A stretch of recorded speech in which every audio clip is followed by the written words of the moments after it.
Heesung's departure from ENHYPEN. In my last video, I stated that Heesung's departure was very symbolic to me, and I'll explain why. Out of all the member departures in K-pop groups, this one really hit me the hardest. So for starters, me and Heesung, we are the same age, and he is roughly around 2 months younger than I am. He's an October baby, I'm an August baby. But the reason why it hits so hard for me is because of the fact that like we are the same age, but he's accomplished so much more in life than I have. In disclaimer, I am aware that like we are on 2 different spectrums and 2 different wavelengths, which is okay. I'm not trying to say like I want to have his life or anything. That's not the case here. That is not what I'm trying to say here. What I'm trying to say is that this change that he's making, it really shows that like not everything that you love in life is gonna stay the same, which is a very bittersweet thing to say. Bitter because you know it's changing and you're gonna miss that feeling, but sweet because you never know what's gonna happen in the next chapter of your life. It's a really huge decision and it's a really huge commitment because you know you're changing everything to a whole 180. And for Heesung's case, like it must have been a very tough situation for him to pick because of the fact that in ENHYPEN they were literally teenagers when they first met.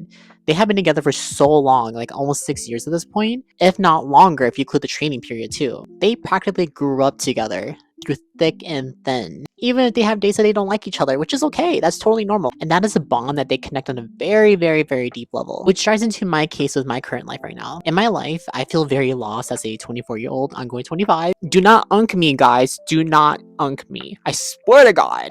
But Heesung is definitely one of the cases where it's a really big eye awakener for myself to do more with my life, to change for the better, and to stop being comfortable in this exact same cycle and this comfort zone that I've been living in because of the environment that I was forced to adapt into. Comfort can only get you so far, but when you get stuck in the same zone, it's really hard to get out of it and to really explore with yourself as a person. And like little disclaimer, I'm not trying to say that oh ENHYPEN's better without Heesung or Heesung's better without ENHYPEN. That is not what I'm trying to say here. I'll be very honest, I would rather have them be together as 7 members and him to do his solo stuff.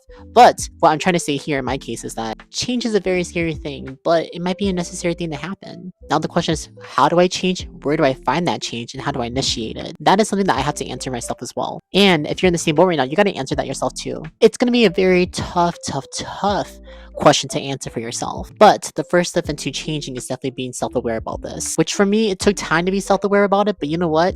Here I am. Better late than never, right? Oh my god, the lighting's getting dark. Jesus! But anyways, I know that life can be tough at times and be very hard, but I really hope you don't give up on it, and please keep your chin up. Take one step at a time when you need to, even when it gets really tough out there. I believe in you, and I believe in myself. Making big changes is a very scary thing for sure. But who knows, you might discover a whole different side of yourself when you do it. Maybe for the better, maybe for the worse, hopefully for the better. But again, you live and you learn. It's all trial and error, so do not give up. But besides that, if you watch to the end of the video, I really do hope you have a wonderful day. And I do have to get going now. So I'm gonna just say goodbye for now. Goodbye, bye-bye.